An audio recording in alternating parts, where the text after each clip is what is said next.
There are several theories about the origin of humanity. The best known is perhaps the one told to us by the Catholic Church. But according to the oldest scriptures ever found, our origin is quite different.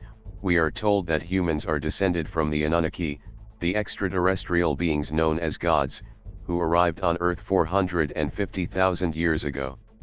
They were intelligent giants and possessed very advanced technology that later came to create human beings. Before watching, please subscribe to the channel and enable notifications so that you don't miss any videos.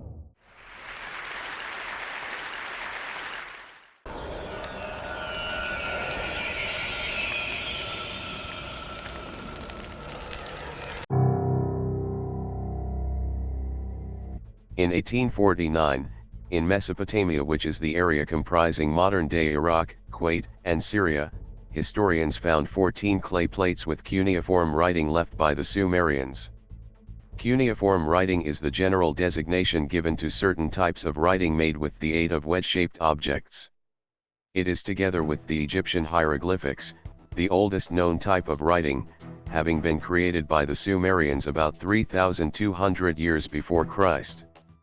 For over 30 years, historian and linguist Zecharia Sitchin has devoted himself to translating these plates until he published his translations and a series of books, The Chronicles of the Earth. Although Sitchin's ideas were rejected by scientists and academics, who call his work pseudoscience and pseudo-history, their translation somehow meets those of other civilizations. According to the translations, he realized that the plates speak of an alien race that came to Earth with the purpose of extracting gold, landing in the Persian Gulf. These are called Anunnaki, meaning those who came from the sky. These beings then colonized planet Earth and created humans through genetic experiments. This all began when two big planets collided, planet Nibiru, today called by NASA Planet X, and planet Tiamat. It is believed that Nibiru, or Planet X, may be part of our solar system, with a much larger orbit than the other planets.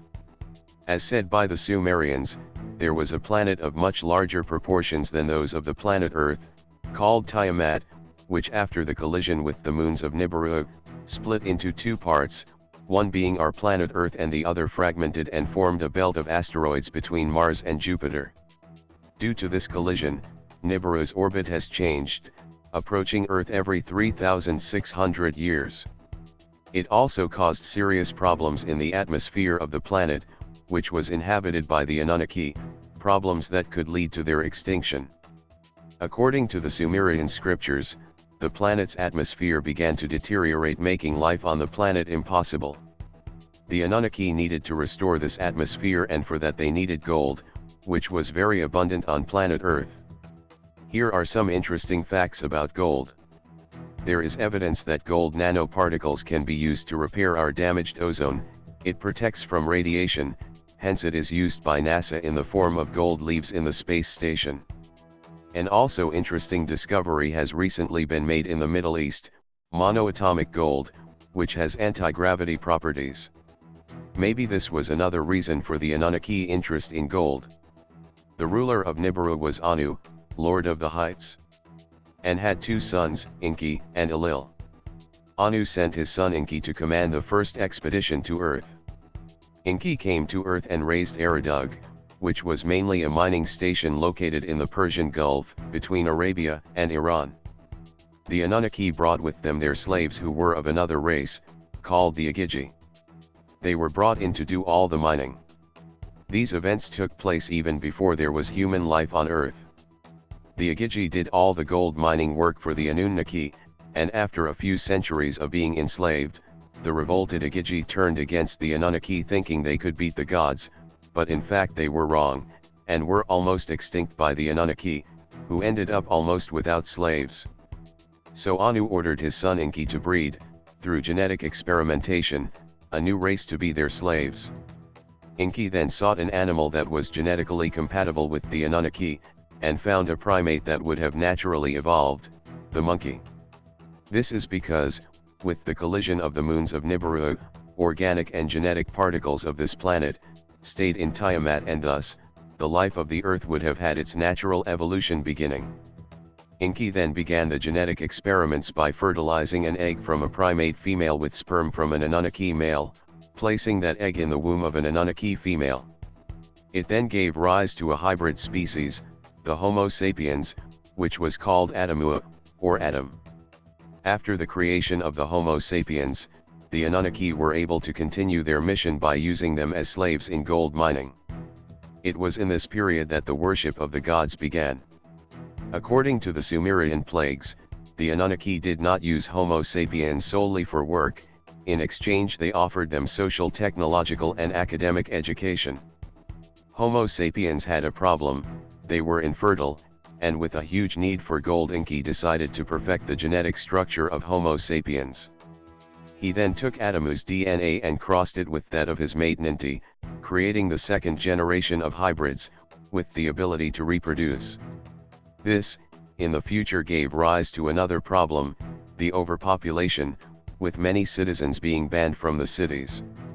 By this time, humans were already more physically and mentally evolved, which caught the attention of some Anunnaki leaders. The plates show. When the sons of the gods saw that the daughters of men were beautiful, they took them as wives. And from this forbidden crossbreeding, giant hybrids called Nephilim began to be born. This forbidden crossing was badly regarded by Enki's brother Enlil. After 3,600 years of the Anunnaki coming to Earth, Nibiru was again close, which could cause a catastrophe on our planet. Enlil saw that a disaster was near and took advantage of this situation to let humanity be decimated. This great catastrophe was described by the Sumerians as the Great Flood. 4 days before the flood, the earth was making a noise, moaning, as if in pain. Black spots appeared on the sun's surface, temperatures increased and the ice began to melt. While Enlil wanted to let mankind be decimated, Enki, who was the creator, did not want to abandon his creation. Secretly Enki directed a man named Zilsudra, who in Hebrew is translated Noah, to gather some humans and animals and place them in an underwater ship he built in order to save them. During the catastrophe, the Anunnaki were safe in their ships watching from the skies. The plates show. Then there was darkness during day and night, the moon like a monster was swallowed. With Earth completely submerged, the Anunnaki left and returned only when planet Earth was inhabitable again, with the mission of repopulating the planet. They were then surprised by the humans who survived and lived there. They then built gigantic monuments for humans to behold. The pyramids of Egypt and others around the world are believed to be some of these monuments. Interestingly, the Egyptian pyramids are precisely aligned with the stars, and even their location is amazing, as it is located exactly in the middle of planet Earth. If we draw a line from east to west and north to south, we will find the exact location of the Pyramid of Giza. The Pyramid of Giza is made up of about 2.5 million blocks, made of limestone and granite, perfectly cut and so well placed that no razor blade can pass between them. The limestone blocks, with about 3 tons, are typical of the region, but the granite blocks weighing more than 70 tons come from a region that is about 500 kilometers from the construction area. Transporting these blocks would be a virtually impossible task for the Egyptian civilization. Also, how would it be possible to lift and position these giant stones? According to mathematicians, to plan such a construction, the Egyptians would have to make very advanced calculations and formulas, but logical mathematics only appeared in the year 300 before Christ. Another interesting fact is that the Egyptians are known for their hieroglyphics that tell all about their civilization, but there is no report on the construction of the pyramids. Perhaps because they are not part of their history, but rather of that of earlier beings, the Anunnaki. In addition to the Sumerians, other civilizations left evidence of the Anunnaki and reports of this race through images and sculptures. The drawing on a stone of an aircraft found inside a pyramid that would have been made by the Anunnaki is also proof of its existence. With the Anunnaki back, Earth was divided between Enki and Enlil, each being responsible for rebuilding a region, giving rise to royal families and royal lineages.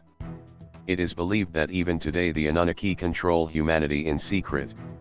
It also says on the Sumerian plates that they stayed on Earth until the rise of the Sumerians, who obtained from the Anunnaki their technology and knowledge, thus making the Sumerians the most intelligent and advanced civilization of the time. The Sumerians were so evolved that they had knowledge that today's humanity is still discovering. For example, they had knowledge of the 9 planets of the solar system, among them the distant Pluto that was discovered by us only in 1930, Uranus in 1781 and Neptune in 1846. And they also refer a 10th planet, Nibiru, which is probably the planet X referred by NASA. These people also left us the record of the location of the Anunnaki laboratory, where they performed the genetic experiments that gave rise to Homo sapiens. This area described, coincidentally, is the area where the oldest DNA in history, known as Lucy, was found. This is then the story of our origin, according to Sitchin's translation of the Sumerian plates. What do you think?